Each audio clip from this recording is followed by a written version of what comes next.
Oke, semoga sudah terlihat sambil kalian menunggu bis di mata kuliah pengantar arsitektur seperti yang saya sampaikan di hari Kamis yang lalu. Memang mata kuliah wajib di semester pertama yang tugasnya itu akan memberi gambaran utuh terhadap apa itu arsitektur.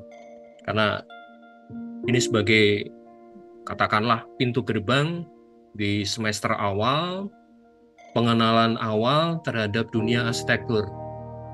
Jadi ini pengajarnya saya dan Bu Almira.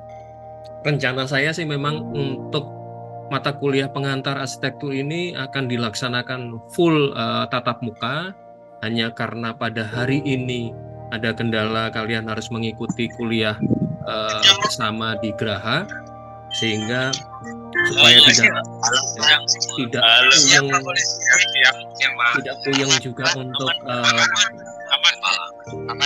tidak puyeng juga untuk mengganti jam. Jadi saya harapkan nanti memang tidak ada pergantian jam. Setiap minggu selama 16 kali pertemuan kita akan bertemu, sejelek-jeleknya akan pertemuan secara online ini, tapi kami akan usahakan benar-benar pertemuan yang tatap muka.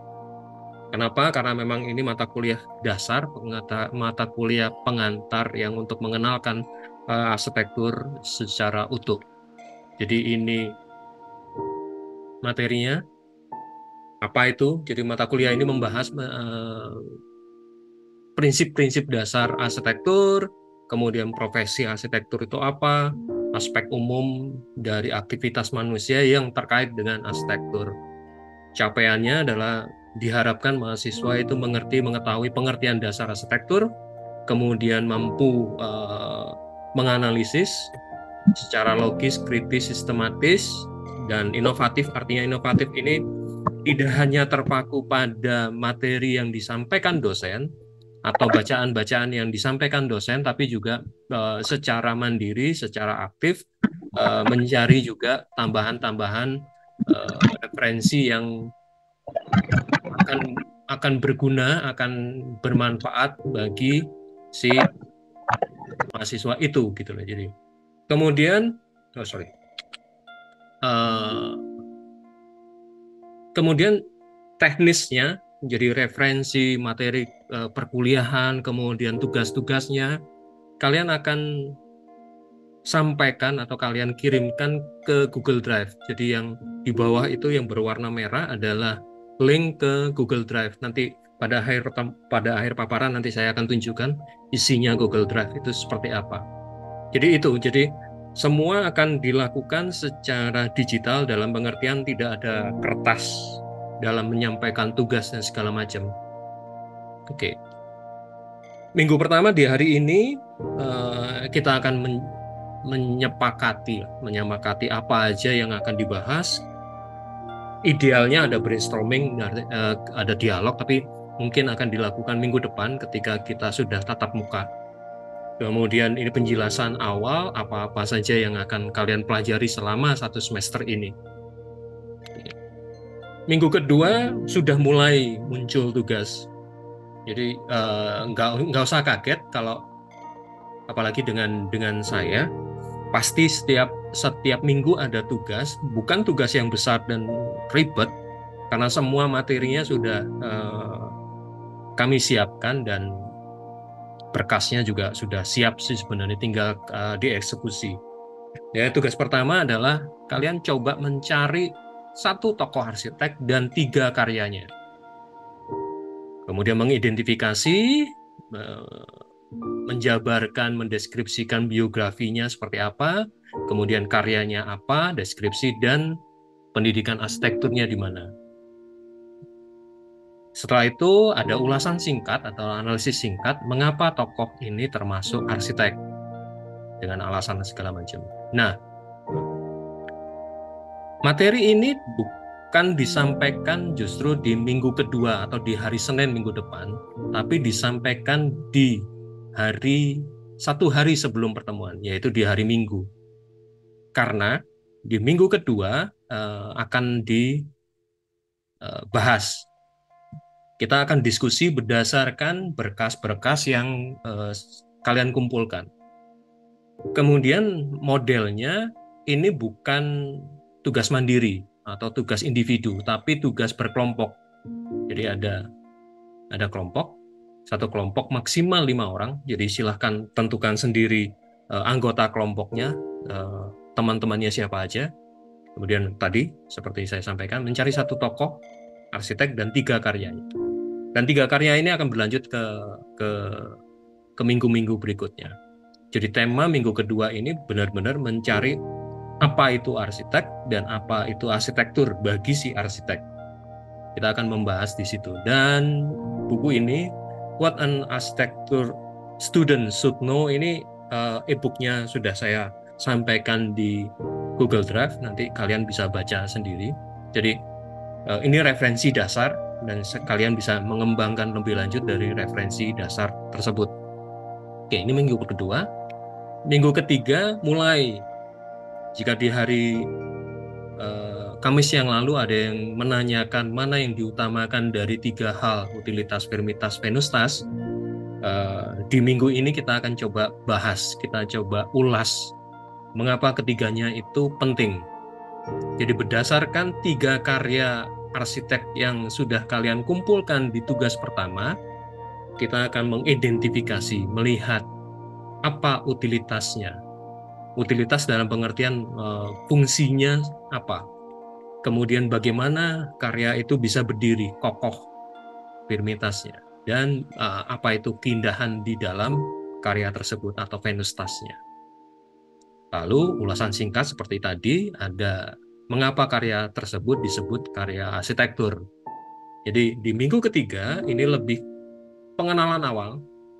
Jadi pemahaman awal tentang sebuah karya arsitektur berdasarkan sudut pandang Vitruvius, trilogi Vitruvius.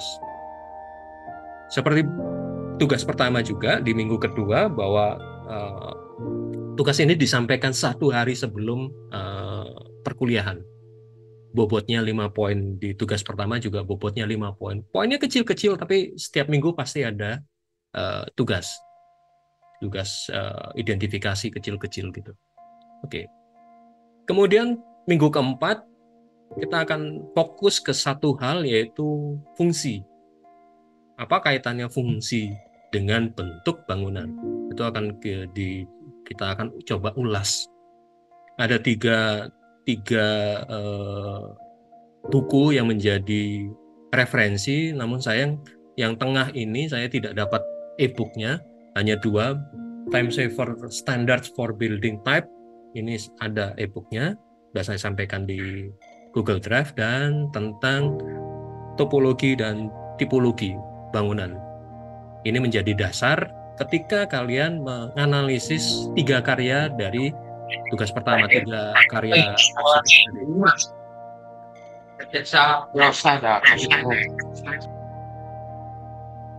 Sorry.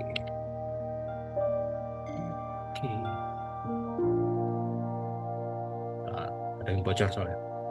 Jadi dari tugas 3 karya tersebut kita akan coba pilah-pilah.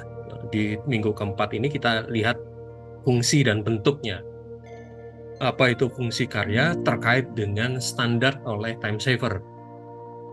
Kemudian apakah fungsi tersebut tercermin atau termanifestasi dalam bentuk arsitekturnya. Itu kita akan bicara atau kita akan ungkap seperti itu. Itu minggu keempat. Minggu kelima tidak ada tugas, tapi saya akan memberi materi tentang keindahan, terutama keindahan visual. Jadi ada skala, proporsi, ritme, tekstural effect, itu bagaimana tekstur itu mempengaruhi pemahaman arsitektur. Kemudian daylight itu pembayangan atau bayangan, dan kalau istilahnya itu cerlang dan bayang. Cerlang itu kecemerlangan ke pantulan yang mengena ke dinding bangunan. kemudian ada bayangannya seperti apa, sampai ke pewarnaan, color in architecture. Jadi ini bukunya berdasarkan bukunya Rasmussen. Kita akan coba bongkar teorinya di minggu kelima. Ini kalian tidak ada, di minggu kelima tidak ada tugas, tapi saya akan menyampaikan teoritisnya seperti apa untuk bekal kalian di minggu keenam. Kalian akan membedah karya tadi, 3 karya tadi, secara proporsi, skala, irama, tekstur, kemudian pembayangan, warna, dan ornamen. Kenapa beda bobotnya? Beda bobotnya menjadi 10 karena ada 2 hal yang menjadi fokus, yaitu proporsi, skala, dan teman-temannya, kemudian ada pembayangan, warna, dan ornamen. Ulasan singkatnya juga, apa itu indah? Apa definisi indah secara visual setelah kalian mengidentifikasi 3 karya tadi. Jadi melihat keindahan dari sisi visual. Kenapa ada penekanan visual? Karena di minggu ke-7 agak beda. Di minggu ke-7 memahami arsitektur justru dari telinga. Di Rasmussen, di bagian terakhir ada hearing arsitektur, bicara tentang akustik. Tapi saya akan lebih mengembangkan lagi, tidak hanya berdasarkan Rasmussen, tapi minggu ke-7 ini kalian benar-benar secara berkelompok ya, mencari sebuah karya yang bisa kalian datangi. Kenapa harus yang bisa didatangi? Karena kalian akan merasakan atau mengalami arsitektur bukan dari visualnya, tapi dari panca indera pendengaran. Jadi kalian melakukan identifikasi dengan telinga dengan pertanyaan dasar, apa saja yang didengar, di arah mana, kemudian memetakan arah suara tersebut lengkap dengan deskripsi suara tersebut. Jadi ulasan singkatnya adalah bagaimana definisi arsitektur jika menggunakan panca indera pendengaran. Ini akan beda banget pemahamannya. Sebenarnya kalau bertemu secara tatap muka di kelas, saya akan sedikit mendemonstrasikan atau sedikit akan mengajak kalian untuk bagaimana mengalami arsitektur melalui pendengaran. Tapi nanti kita akan coba di minggu depan. Oke, itu minggu ke-7, minggu ke-8, ujian tengah semester. Kalian akan secara individu, secara berkelompok tetap secara individu, mohon maaf, karena saking banyaknya materi kuliah yang harus saya siapkan, jadi agak ketukar-tukar. Ujian tengah semester akan dilakukan secara mandiri. Saya berharap kasus yang kalian datangi, kalian amati di tugas di minggu ke-7 atau tugas 5 ini bisa kalian gunakan juga di ujian tengah semester. Kemudian secara mandiri kalian akan mencoba mendefinisikan arsitektur secara visual dan arsitektur secara pendengaran. Apa pemahaman atau apa yang kalian bisa pahami karya tersebut secara mata, penglihatan, dan secara pendengaran. Dan ulasan singkatnya adalah apa dan bagaimana keindahan dan fungsi arsitektur terbentuk dari kasus amatan, baik secara visual maupun secara audio atau secara pendengaran. Itu di minggu ke-8, ujian tengah semester, tidak ada presentasi, hanya kalian mengumpulkan ulasan tersebut di Google Drive di minggu ke-8. Jadi kalau UTS beda dengan tugas-tugas. Kalau di UTS memang pada saat perkuliahan kalian bisa mengumpulkan, jadi tidak harus 1 hari sebelum perkuliahan. Itu minggu ke-8, minggu ke-9 mulai lebih detail lagi, bicara tentang bentuk, ruang, dan susunan. Buku pegangan adalah buku pegangan Francis Dekaching, Introduction to Architecture. Akan bicara benar-benar dari kasus yang kalian datangi tersebut, kita bongkar, kita coba lihat bentuknya bagaimana, susunan ruangnya bagaimana, dan relasi antar ruang seperti apa. Kalian akan mengidentifikasi tersebut. Jadi bentuk, ruang, dan susunan, kemudian dilanjutkan di minggu ke 11-12, kita bicara tentang tipe, sistem, dan komponen penyusun arsitektur. Buku pegangannya sama, buku Francis D. Kaching, Introduction to Architecture. Buku ini cukup tebal dan isinya cukup lengkap. Kemudian kalau kalian perhatikan kenapa 2 minggu, karena materinya cukup banyak. Saya masih belum kebayang apakah kalian menyampaikan dulu, apakah saya memberi materi dulu. Sementara yang paling apa yang saya pikirkan saat ini, saya akan memberi materi dulu, apa itu bentuk, susunan, ruang, seperti apa, kemudian baru kalian melakukan di minggu ke-10, seperti juga ini. 11, apa itu tipe, sistem, dan komponen penyusun arsitektur, itu apa aja. Kemudian baru di minggu ke-12 kalian melakukan identifikasi dari karya amatan di tugas kelima. Tuh. Kemudian nah, di minggu ke-13 akan saya rubah nanti, harusnya ini minggu ke-13, kalian akan melakukan identifikasi material dari kasus amatan. Material apa saja di kasus amatan dan bagaimana penempatan material tersebut sehingga memunculkan karakter bangunan. Apakah material itu mencerminkan karakter dari bangunan tersebut. Ini di minggu ke-13, dan di minggu ke-14 sifatnya hanya resume karena bicara tentang metode perancangan, desain proses, apa aja yang terjadi, apa aja yang harus dilakukan seorang arsitek ketika mulai sebuah proses desain. Mengapa ini hanya resume kuliah dan hanya sifatnya pengantar? Karena di semester depan kalian akan mendapatkan teori dan metode perancangan bangunan yang kebetulan juga dosennya saya gitu. Jadi pendalamannya justru nanti di semester depan. Di semester ini kalian akan dideskripsikan atau dijelaskan secara umum mengapa dalam proses desain arsitektur itu perlu metode. Apakah tidak boleh tanpa metode dan segala macam. Apa kaitannya metode ini dengan keilmuan arsitektur? Itu kita akan bicara di minggu ke-14. Sifatnya hanya resume kuliah tugasnya. Kemudian di minggu ke-15 ini hanya bonus, dalam pengertian bonus pengetahuan terkait dengan bagaimana manusia hidup di sebuah kota, bagaimana manusia hidup di sebuah kawasan. Ini bukunya Pak Bagus, akan sedikit banyak melihat bagaimana perkembangan kawasan hunian atau hunian di dunia.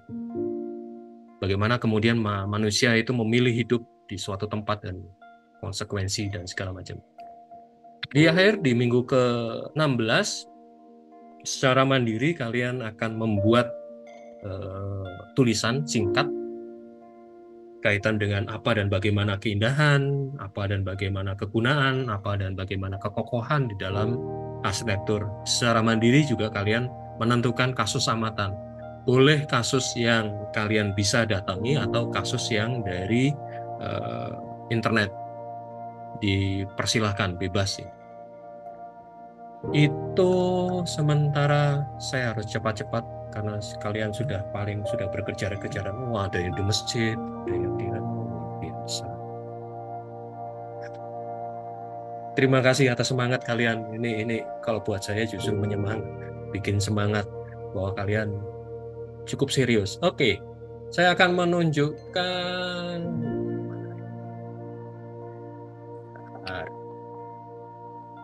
apa yang ada di Google Drive. Sebelum nanti sedikit mungkin tanya jawab. Yang Google Drive tadi yang di tanda merah, nanti linknya saya akan tempelkan juga di WA Group supaya kalian bisa akses. Oke. Ini link Google Drive-nya. Referensi seperti saya sampaikan sudah lengkap dari referensi pertama sampai ke referensi punyanya Pak Bagus. kalian bisa baca-baca. Contoh di referensi pertama ini terutama di bagian, saya besarkan dikit.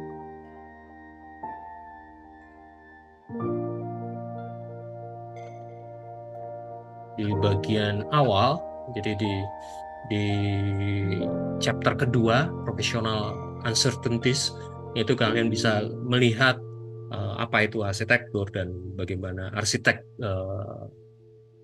perkembangan arsitek, di arsitek historical overview. Jadi kalian bisa melihat apa sih yang disebut arsitek dan segala macam. Itu jadi ini buku referensi dasar saja, tapi tidak harus atau tidak hanya mengacu pada referensi ini. Kalian bisa mengembangkan lebih lanjut, kemudian skill apa yang diperlukan menjadi seorang arsitek dan segala macam.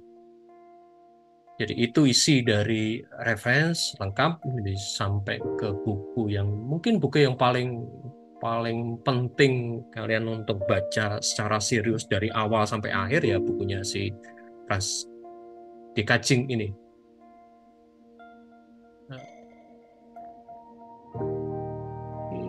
Ini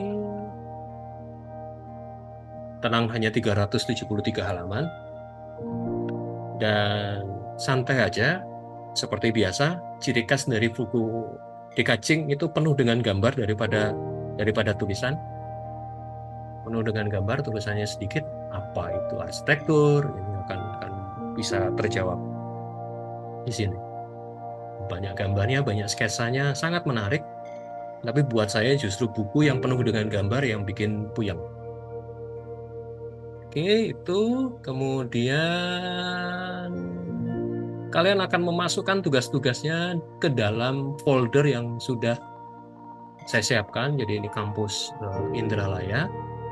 Kalian masukkan ke sini secara mandiri ya, secara berkelompok. Masukkan aja.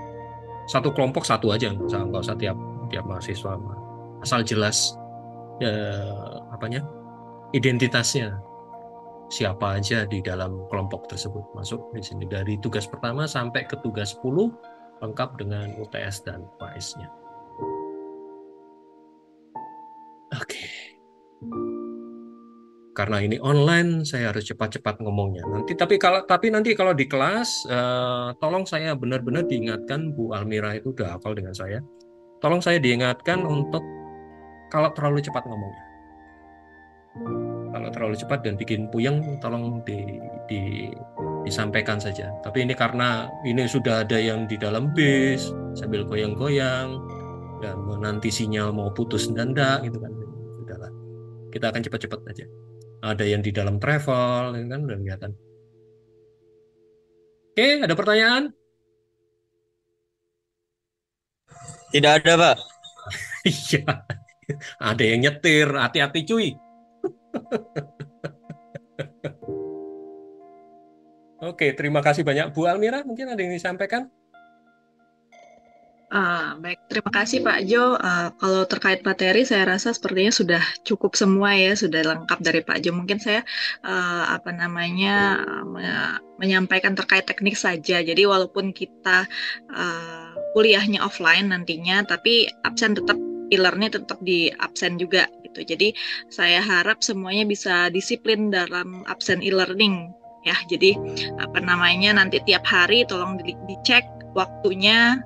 Jam berapa kalian absen, tapi absennya akan menyesuaikan dengan waktu yang sesuai dengan waktu kuliah offline-nya. Jadi sekalian absen di offline, kalian juga langsung absen di e-learning. Karena juga absen di e-learning itu juga penting ya sebagai administrasinya. Jadi bukan cuma tugas dan kehadiran saja, tapi administrasinya juga penting gitu. Nanti kehadiran kalian itu juga penting, bukan.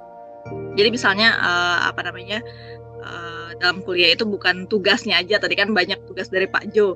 Jadi jangan sampai kalian cuma mengumpulkan tugas tapi kehadiran tidak diisi gitu Pak Jo ya. Karena kan absen juga menjadi salah satu syarat kalian untuk diperbolehkan atau tidak ikut ujian gitu. Jadi kalau absennya kurang nanti tidak memenuhi administrasi untuk mengikuti ujian. Saya rasa itu aja deh Pak Jo dari saya mungkin.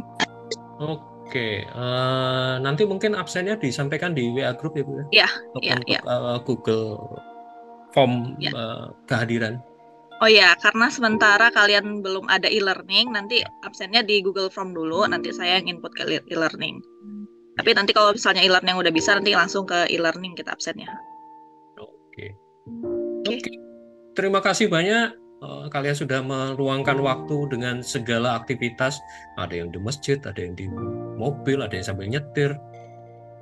Terima kasih banyak. Sampai jumpa minggu depan ya.